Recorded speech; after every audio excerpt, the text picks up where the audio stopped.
Olá a todos, sejam todos bem-vindos a mais um vídeo do canal Luterana de Interlagos. Queremos dar prosseguimento ao nosso projeto A Bíblia ao longo do ano. Hoje, com o dia 4 de março, nós temos a leitura e o estudo do livro de Números, capítulos 29, 30, 31 e 32. Vamos juntos? Iniciando pelo breve resumo dos capítulos, o capítulo 29. No capítulo 29, temos a sequência de ofertas para eventos e datas especiais do capítulo 28, que vimos ontem. Especialmente ofertas da festa do Ano Novo, ofertas do dia da expiação e ofertas da festa dos tabernáculos. Lembrando, que uma antiga geração tinha ficado pelo caminho no deserto, uma nova geração surge e eles precisam destas instruções novamente. No capítulo 30, temos os votos realizados a Deus. Votos, basicamente, eram promessas feitas a Deus e que deveriam ser mantidas. Os homens de Israel estavam incondicionalmente comprometidos por juramentos de qualquer natureza. Então, havia esse conceito de que se fizesse um juramento, você precisava seguir. E a palavra valia muito mais do que vale hoje, ainda que os seres humanos fossem falhos e pecadores como são hoje. No capítulo 31, vemos que Israel vence os midianitas. A divisão dos despojos e a oferta voluntária dos capitães.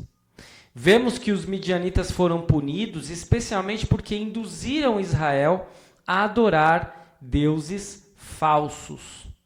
O exército e o povo dividiram os despojos entre si pela metade. O exército deu a 50ª parte dos despojos de guerra, ou seja, 500 avos aos sacerdotes. E o povo deu a 50ª parte, 50 avos do seu despojo aos levitas. Esta geração se mostrou obediente a Deus e foi vitoriosa. E assim nós concluímos a primeira parte deste estudo com o breve resumo dos capítulos. Aliás, temos mais um capítulo. Estava me esquecendo, temos o capítulo 32. No capítulo 32, vemos as tribos que ficaram a leste do Rio Jordão. As tribos de Ruben e de Gade queriam assentar-se nas terras boas para a criação de gado que ficavam a leste do Jordão. O seu pedido foi concedido, mas apenas sob condição de que ajudassem na conquista de Canaã primeiro. E assim foi traçado um plano para permitir que a força militar dessas tribos deixasse seus rebanhos e seus dependentes a salvo na retaguarda. Parte da tribo de Manassés conquistou Gileade e Moisés deu-lhes esta terra.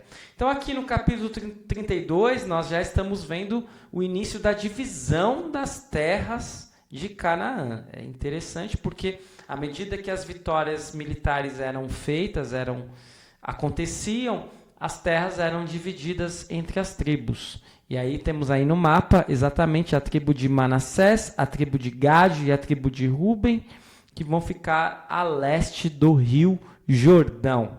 Temos a divisão das outras tribos, mas que não é tema nosso hoje. E agora sim, concluímos o breve resumo dos capítulos. Passamos à segunda parte com as questões e dúvidas que podem surgir. Vamos a elas? Temos basicamente 6 questões, hoje temos menos questões. A primeira delas, o que eram as libações? Às vezes nós vamos ler no texto a palavra libação e pode ser que alguém não se lembre ou não saiba o significado desse termo. Libação é o ato de derramar água, vinho, sangue ou outros líquidos, com uma finalidade religiosa ou ritual, em honra a um deus ou a uma divindade. Então aí temos o significado das libações, um derramamento de líquido e um derramamento religioso. Questão 2. O que eram as festas do Ano Novo? Na passagem bíblica de Levítico 23, 24 a 25, podemos fazer essa leitura rapidamente para nos recordarmos. Está lá escrito assim: eis que o povo se levanta como leoa e se ergue como leão. Não se deita até que devore a presa e beba o sangue dos que forem mortos. Então Balaque disse a Balaão: não amaldiçoe o povo, mas também não o abençoe. Então Deus diz a Moisés que o povo de Israel deveria observar o primeiro dia do 7º mês. Bem, na verdade, acho que eu acabei tendo um equívoco aí. Peço perdão mais uma vez. Não é Números 23, 24 e 25, mas o texto de Levítico. Por isso que estava estranho, né? Mas sem problema, a gente dá uma consertada aqui. Vamos lá. Passagem de Levítico 23, 24 e 25. Nós estamos estudando números, mas eles se relacionam, né? Agora sim. O Senhor disse a Moisés: fale aos filhos de Israel, dizendo: no primeiro dia do 7º mês, vocês terão um descanso solene, memorial, com toques de trombetas, santa vocação. E nesse dia não farão nenhum trabalho, mas trarão oferta queimada ao Senhor. Agora sim. Deus diz a Moisés que o povo de Israel deveria observar o primeiro dia do 7º mês como um dia de descanso e marcá-lo com um toque de chifres. Em algum momento, o feriado tornou-se associado ao Ano Novo. E isso tem a ver, então, com as festas do Ano Novo. Talvez você pense que o Réveillon, hoje, as festas de Ano Novo, não são festas de Deus, porque não está na Bíblia. Mas aí nós vemos no texto de Levítico 23, 24 a 25, e também no capítulo 29 de Números, que, de certo modo, essa festa é da vontade de Deus. Mas é claro que não como ela é feita hoje, né? As pessoas se vestirem de branco, ficarem pulando ondas, fazerem oferendas a Iemanjá, isso não é nada bíblico, né? As pessoas têm o direito de fazer o que elas quiserem, se vestirem como quiserem e adorarem a quem quiserem. Mas nós aqui seguimos o preceito bíblico e não tem nada disso na Bíblia. Por outro lado, você agradecer a Deus por mais um ano faz parte, é importante. Eu acho que é algo que nós podemos fazer. Desculpem aí o equívoco do texto. Vamos então para a questão 3. Como funcionavam os votos na Bíblia? Podemos fazer votos ainda hoje? Os votos com Deus são uma forma de buscar a vontade divina e demonstrar fidelidade e devoção. Mas é importante tomar cuidado, pois fazer um voto e não cumprir diante de Deus é uma grave violação. É aquilo que eu sempre procuro aconselhar as pessoas. É melhor não fazer. Você pode se comprometer com Deus de várias formas. A estudar a sua palavra, a orar todos os dias, a procurar seguir os seus mandamentos, mas a gente sempre tem que ter o pé atrás com a gente mesmo, sabendo que mesmo a gente tentando fazer, a gente não vai conseguir ser perfeito. Por isso, quando a gente realiza votos, é um tanto quanto temerário. Mas isso era muito comum na época, então as pessoas procuravam cumprir com seus votos. Questão 4. Por que Balaão foi morto pelos israelitas? Porque ele apoiou os midianitas. Ele estava apoiando povos idólatras e acabou sofrendo a punição. Questão 5. Moisés determina quem deve viver e morrer dos midianitas? Quais critérios são utilizados para essa matança? São aqueles textos espinhosos, difíceis da gente conseguir refletir, especialmente à luz do nosso tempo de hoje. Vamos ao texto, Números 31, 15 a 18. Números 31, 15 a 18 diz assim: Moisés lhes disse: por que vocês deixaram viver todas as mulheres? Eis que estas, por conselho de Balaão, fizeram com que os filhos de Israel fossem infiéis ao Senhor no caso de Peor. E assim houve uma praga no meio da congregação do Senhor. Agora, pois, matem dentre as crianças todas as do sexo masculino. Matem também todas as mulheres que já tiveram relações com algum homem, deitando-se com ele, mas todas as meninas e as jovens que não tiveram relações com algum homem, deitando-se com ele, deixem viver para vocês. É ou não é um texto espinhoso? É ou não é um texto difícil? Por isso eu trago aqui o auxílio da Bíblia de Estudo da Reforma. Vamos ver o que temos nas notas de rodapé dessa Bíblia. Vocês acham que eu sei tudo? Eu não sei tudo. Viram aí que eu errei já o texto, aí a leitura? Então a gente precisa recorrer, claro, a quem pode nos ajudar. Vamos ver o que diz lá os comentários. Em Números 31, 15 e 16, o comentário é o seguinte: Moisés está preocupado sobre a assimilação das mulheres e dos meninos, visto que os midianitas buscaram corromper Israel antes de forma especial. Contudo, visto que o adultério era punido com a morte sob a lei, Moisés deve ter considerado as midianitas aqui como adúlteras e merecedoras da completa punição. Embora as decisões de Moisés estejam de acordo com a ordem original de Deus de vingar o povo de Israel, as ordens específicas sobre o tratamento dos prisioneiros não têm a ordem explícita de Deus ou a sua aprovação. Então aí a gente tem que ir com calma. Tem coisas que têm a ordem de Deus, tem coisas que não necessariamente têm a ordem de Deus. E aqui neste episódio de Números 31, 15 a 18, nós vemos que não é Moisés, não é Deus quem diz a Moisés, mas é Moisés quem diz ao povo. E é isso que a nota de rodapé está se referindo. Não que Moisés tenha feito algo muito fora da lei de Deus, mas ele considerou o que elas fizeram como adultério, por isso a punição era a morte. E praga aqui refere-se à enfermidade que havia anteriormente tomado a vida de 24 mil israelitas.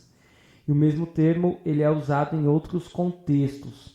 O caráter da praga não é explicado. É possível que ela tenha se espalhado por contato sexual, o que poderia ter fundamentado as decisões de Moisés sobre o tratamento dos prisioneiros midianitas. Então, assim, aí a gente consegue compreender um pouco melhor, né? Por que as mulheres deveriam ser mortas e até as crianças do sexo masculino? Porque até mesmo tinha esse caráter da praga e existia até uma possibilidade de um contágio.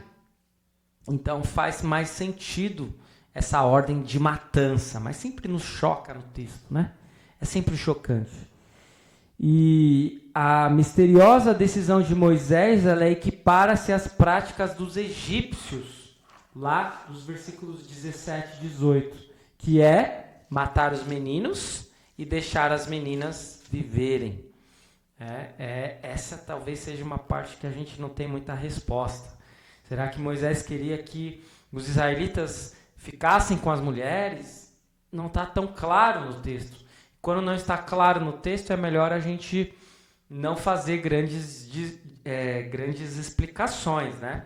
Agora, percebam como muitas vezes nós nos debruçamos com dificuldades neste livro de Números e também no livro de Levítico, mas parece que Números traz ainda mais dificuldades. Por isso que a gente precisa de ajuda, por isso que a gente precisa sempre ter muita tranquilidade nestas interpretações para não fazermos coisas muito complicadas, né? Aquilo que está claro, nós podemos enaltecer. Aquilo que é obscuro, nós precisamos pedir o auxílio de Deus. Sexta e última questão. Como funcionou a divisão do despojo de guerra contra os midianitas? Temos a resposta lá em Números 31, versículos 26 a 30, que diz: faça a contagem daquilo que foi aprisionado, tanto de pessoas como de animais, com a ajuda do sacerdote Eleazar e dos chefes das casas dos pais da congregação.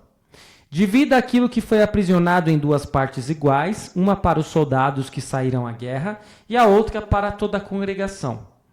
Dos homens do exército que saíram a esta guerra, cobre um tributo para o Senhor. De cada 500 cabeças, uma tanto dos homens como dos bois, dos jumentos e das ovelhas. Tome esse tributo da metade que toca aos soldados e entregue-o ao sacerdote Eleazar como oferta ao Senhor. Mas da metade que toca aos filhos de Israel, de cada 50, tome um tanto dos homens como dos bois, dos jumentos e das ovelhas, de todos os animais, e a entregue isso aos levitas, que têm a seu encargo o serviço do tabernáculo do Senhor. Então é aquela divisão dos despojos da guerra que nós vimos lá no capítulo 31. Então nós vemos que Israel vence os midianitas e o exército e o povo dividiu os despojos entre si pela metade. O exército deu a 50ª parte dos despojos aos sacerdotes, 500 avos, e o povo deu a 50ª parte, 50 avos do seu despojo aos levitas. Lembrando que tinha muito mais levitas do que sacerdotes, por isso essa divisão diferenciada aí nos números. É isto de questões e dúvidas. Partimos então para a última parte com apenas 3 aspectos teológicos hoje. Primeiro, os votos feitos a Deus devem ser realizados fielmente. Quando estes votos não são cumpridos, eles refletem de forma desfavorável o bom nome de Deus e envergonham o seu povo. Somente a palavra de Deus não falha. Todas as suas promessas são sim para nós em Cristo Jesus. Então, por isso que, como eu já disse antes, o melhor é a gente evitar os votos. Segundo aspecto teológico, Deus age energicamente para proteger seu povo da ruína. Finéias, o filho de Eleazar, o sumo sacerdote, coordena o ataque. A vitória assegura a margem leste do Jordão, de onde os israelitas conquistarão Canaã. A vingança pertence a Deus e é decretada por meio de suas autoridades eleitas, não por indivíduos. Por isso podemos e devemos orar pela segurança e paz de soldados, policiais e todos que estão em tais ofícios. Confie a sua vida, a saúde e o futuro ao único Salvador que é forte para libertar. E terceiro e último aspecto teológico, os rubenitas e gaditas, os descendentes de Ruben e Gade, desejam a boa terra ao leste do Jordão para criar o rebanho. Eles prometem lugar ao lado de seus irmãos na conquista de Canaã. E quando alguém faz uma promessa, deve cumprir sua palavra, pois o Senhor o responsabilizará. Podemos nos alegrar por Deus cumprir fielmente sua palavra, prometendo e concedendo bênçãos e cuidados. É isto por hoje. Eu espero que este vídeo tenha sido de proveito para você. Peço desculpas pelos meus 2 equívocos e que você continue na paz do Senhor. Amanhã voltamos com mais 4 capítulos do livro de Números. Estamos aí em uma nova semana. Hoje iniciamos uma nova semana, ou ontem, como queira. Mas nesta mesma semana nós estamos aí prestes a concluir o livro de Números. Teremos apenas mais o último episódio, que será amanhã, porque Números tem 36 capítulos. Então estamos prestes a iniciarmos o último livro do Pentateuco, que é o Deuteronômio. Vamos continuar juntos nessa nossa parceria, eu preparando o material daqui, você consumindo, compartilhando, curtindo, comentando o material daí, e que nós possamos continuar sempre firmes nos estudos da palavra. Fique em paz e até o nosso próximo vídeo. Muito obrigado por assistir.